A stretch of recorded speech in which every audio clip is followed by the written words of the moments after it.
They said, I'm pretty sure that once you pass 40, you become a teenager at heart.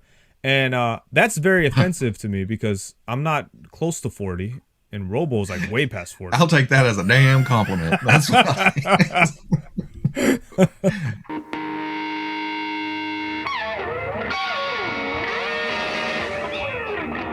For the record, I'm not too far past 40. Okay, people, welcome back to another Fwoosh Weekly. As always, I'm Robo, and, as you can tell by the intro, I've been live streaming a little bit. I jump over on my buddy Wade's channel, Unparalleled Universe, and he does live streams Tuesdays and Fridays. Tuesdays, he's by himself. Fridays, he has guests, but every last Friday of the month, I try to jump over there, talk about toys, and more toys, and whatever else comes up. After a couple of hours, we get into kind of weird territories, like food habits and utensils and sounds that people make when they're playing with toys, whatever. But even when I'm not on Tuesdays or Fridays, I usually have it on in the background, or I'm sitting there watching, laughing while I'm doing customizing or working on editing video or whatever else I'm doing. But next Friday is the last Friday of the month. It's also Thanksgiving weekend. We'll all be sitting around doing whatever and talking about toys. So if you're interested in that, head over there next Friday night. First up, you know that I don't talk a lot about the FourHorsemen's Mythic Legions, basically because I didn't get in on the ground floor and it's just kind of passed me by. There is so much stuff to look at. I never know what's new. I never know what's old, what's reissue, what's a repaint.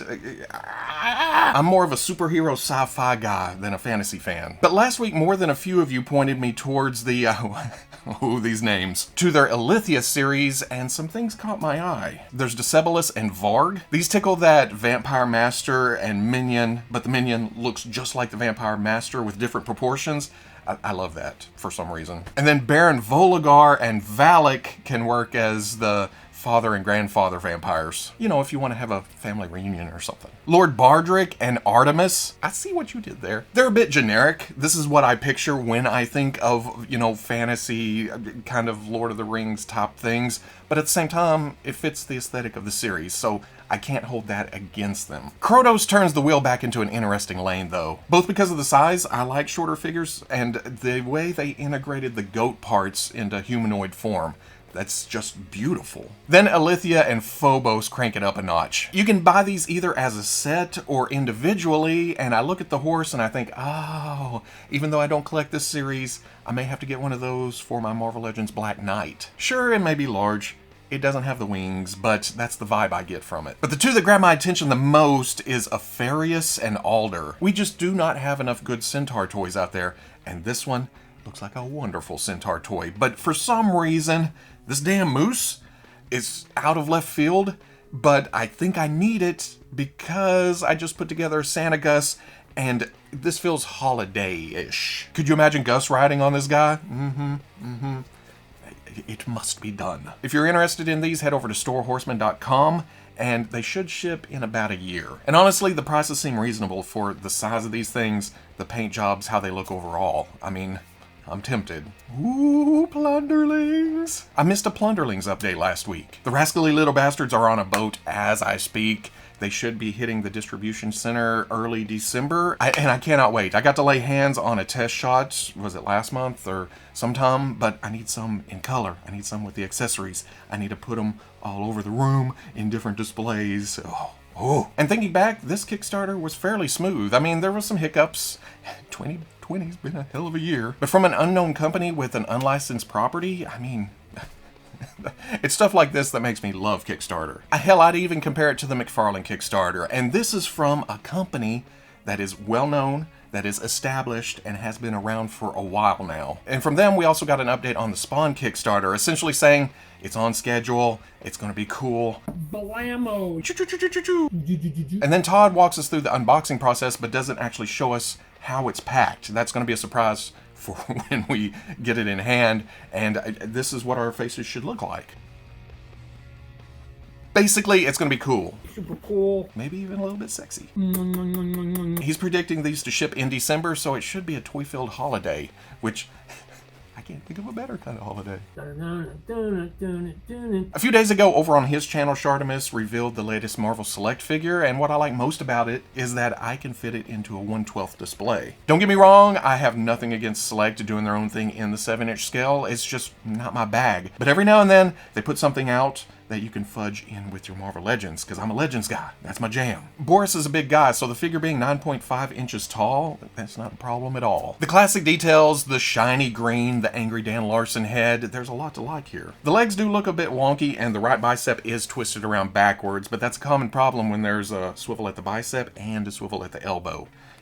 You turn, and sometimes it happens. About $30, this should hit May 2021. Boss Fight Studios also posted updates for their Legends of Lucha Libre Penta 0M and Rey Fenix, and these aren't prototypes. These are actual factory samples. The clean paint and details, and I'm loving the skin texture in the sculpt itself. Seems like this is what we're gonna get on the final product, and if so, oh, I'm glad I put these on pre-order. They're still fine-tuning things, but they are shooting for an early 2021 release. If you're needing some Lucha Brothers in your display, hit up bossfightstudio.com. I think we had already seen the reveal of the Storm Collectibles Mortal Kombat Unmasked Sub-Zero, but not all the details, not all the extras, and that's where the magic is. This was solicited this past week, and the figure looks like standard Storm Collectibles fare. It's thick, it's nicely articulated, it looks like an excellent action figure. I look at the head though, and I can't help thinking, young Vince McMahon? I'm a genetic jackhammer! But like I mentioned, it's the accessories here that make it fun. The blood splatter with random bones and limbs, the ice blasts, but most of all, the ice coffin. Not only does it actually encase another Storm Collectibles action figure inside of it, but when you split it apart, there's blood plugs to make it look like Sub-Zero is ripping the frozen character in half. And I said blood plugs, you dirty bastards. $85 should hit in the spring of 2021. Well, look at this. We didn't have to wait too long for Mezco to solicit their 1/12 collective DC Dr. Fate. I think it was only a month ago, and we have many months before it releases, but I love the look of this. The gold and the blues, the way the cape and the sculpted details just flow into one another, and then the helmet is so nicely done. Especially how the light up feature is incorporated. It's not just the eye holes in the mask shining light and bright. There's an eye sculpt in there, and it's the actual eyes that do the lighting up. It adds a little bit of humanity to it, and then the chest bulb, jewel, gem, costume, accessory, that also lights up too. It has the usual Mezcofication, but here it enhances the piece and makes it unique but familiar. It definitely works with the Dr. Fate design. To go with the unmasked head, hands, and book, there are also several magic effects that clip onto the arms. $95, again, bringing that price down to standard Mezco fare even with the light up feature, and it should ship in early summer 2021. But as far as you go, Medicom, I told you to stay in your room until you can keep a release schedule. Don't come out here teasing a MAFEX figure when there are more than a handful of solicitations that keep getting pushed back and pushed back and pushed back. Don't bring up Mezco either, because they just shipped out 3 boxes in the past month. You, on the other hand, Mr. You're grounded. I'm reverse psychologizing them. That way when they do release something next week, I'll look like the asshole, but that's a sword I will gladly throw myself upon to get them to actually release some stuff. Give me some Spider-Mans, give me some Batmans. Anyway, Medicom is teasing a MAFEX The Boys Homelander. That's all I got. I swear, as soon as I posted the weekly to Patreon last Friday, boom, there's the leaked shots of the Hasbro Star Wars Black Series Moff Gideon, Grief Karga, and Quill. I even talked about how Moff Gideon was edging into the packaging on the Remnant Stormtrooper. Yup, that's proof that Moff Gideon is coming in the line. Yeah. But like I said, it was leaked pictures. It wasn't until Monday that Hasbro officially solicited them, and then everybody thought, oh no, it's Target exclusive again, but nope.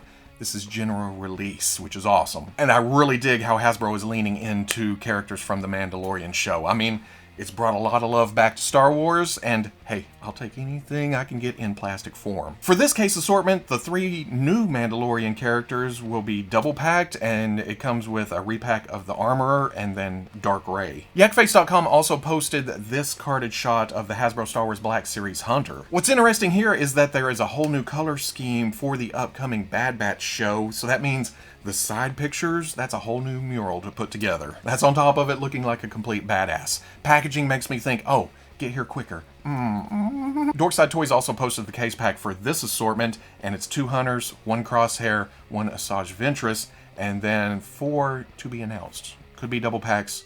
Could be something new. Hey, who knows? I mean, the rumors are swirling, twirling, but at the moment, who knows? Hasbro revealed the rest of their Marvel Legends Stiltman wave during the Fan First Friday last week, and then this week they posted up glamour shots of the Into the Spider-Verse characters. Like I said last week, if you're not into the imports or shipping from overseas or the high prices there, you're not going to be able to beat these for 20 bucks a pop. Miles, Gwen, Prowler, Peter B. Parker, even Spider-Ham, even though it's a statue with a ball joint, it still makes up a great display. Again, those four, 80 bucks, boom, you're done. 80 bucks is the price of some of the import figures. Even better, again, Dorkside Toys posted this week on the Fwoosh forums that we should be seeing these sooner than later, faster than we were expecting. And we're already seeing the set pop up in Canada, so fasten your seatbelts. It's going to be another crazy holiday season. Here I thought we were going to wait until next year, but yeah. Keeping with Marvel Legends and, well, I guess Spider-Man 2, this week Target posted up landing pages for their exclusive Spider-Man Legends retro-carded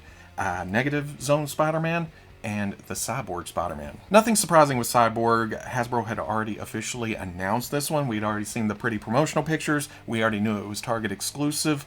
But for Cookies and Cream Spider-Man, we haven't heard official word yet. We're already seeing it pop up in Targets, and now we see this page, and Hasbro hasn't announced it yet. The pages do say that they release November 29th. That's probably some kind of retro event at Target, and we may see a Marvel Fan First Friday before then. That's where they'll announce it, and then the whole chat can go, oh, that's old stuff. We already knew about that. In fact, I already bought it last week. You guys suck. But as I'm recording this, the listings on Target.com have not went live yet, so you didn't miss them. At least not yet. Because things can go pretty fast. If you don't stop and look around every once in a while, you could miss it. Why did I go into a Ferris Bueller quote?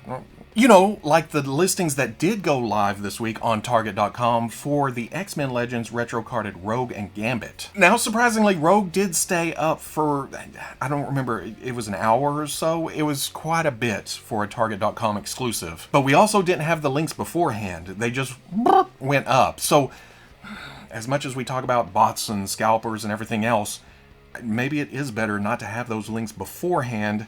That way everybody's on an even playing field, unless you're at work or doing something during that hour. But Gambit stayed up for a little while, and it may be because some people aren't digging the animated style colors or the design, but me, it's all about that hair, baby. That is so much better than the flinging french fries of the first figure. The brighter trench coat and costume colors are totally worth it just for that. But Rogue's been harder to find, and people want her to finish out their Jim Lee team, even though this follows the same cues as Gambit with the brighter colors from the animated series. And then she has a new hairstyle, bigger, bouncier, more 90s, but again, animated looking. But then again, I have no problem putting this in a Jim Lee display because, hey, the 90s, I'm not gonna get all, it's the color's too bright, the color's too dark. It's a good looking Gambit, it's a good looking Rogue.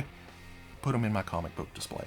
Who cares? And like the Spider-Mans, these should release November 29th. But if you didn't catch them online, hopefully they'll be easy to find, like the Marvel Legends Storm and Thunderbird 2-pack, and not like any of the Cobra Island G.I.Joe releases at Target. Speaking of, today was Hasbro's Fan First Friday for G.I.Joe, and they had new Classified Series reveals. Both Flint and Lady J seem to be continuing that trend of backing off the bright colors and the just random armor pieces all over, and oh, they look good. More traditional looks in muted colors, that's what everybody's been asking for. Well, that's what most people have been asking for. I was coming around to the colors, but since they're moving in this direction, I'll gladly move that direction with them. I'm with you guys. Flint has a dashing look to his head sculpt, but there's also a scar, making him a bit, rough and tumble. The shotgun breaks down for reloading, and the beret looks fantastic on the head. Sometimes we get separate hats and it doesn't want to fit right, but because of his shaved head and the hair sculpt on top,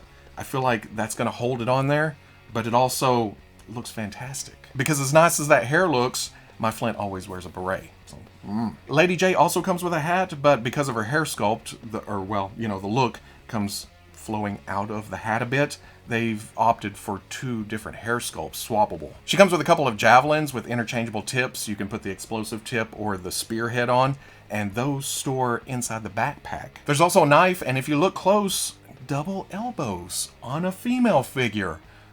What? How?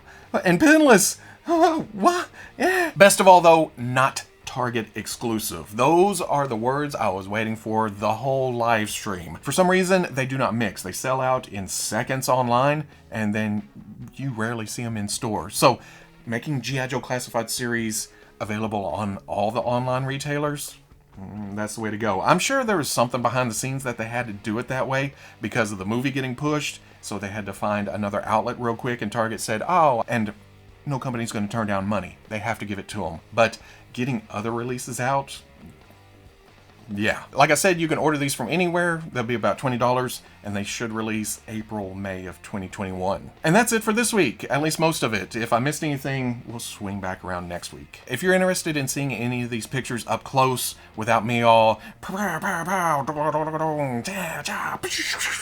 I'll be posting all of that along with links to pre-orders and more information on the Fwoosh front page Saturday at noon. And I like watching the Hasbro live streams when the guys are invested in the product, or you can tell that they are fans. Watching Lenny and Mark, they're just geeking out the whole time. I'm watching it going, oh, I need those action figures. And they are complimenting each other on their different lines while going, oh, I need that action figure. And I like that they're listening to a lot of the complaints, mostly about the colors and the designs. They're moving more in a traditional direction. Yes, you can gripe, you can complain about, oh, that's how they should have started it, but it's 2020. G.I. Joe license has evolved throughout the years, so they tried something new. But I think we'll still see some of those designs, maybe easing us into the colors and whatever. I just like what I'm seeing, and I will be buying it.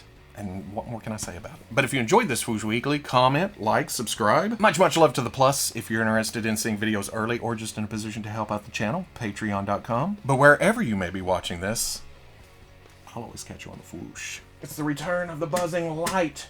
Stop buzzing. Wait, is it you or you? What's going on here?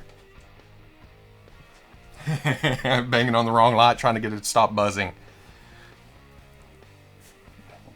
That's my life.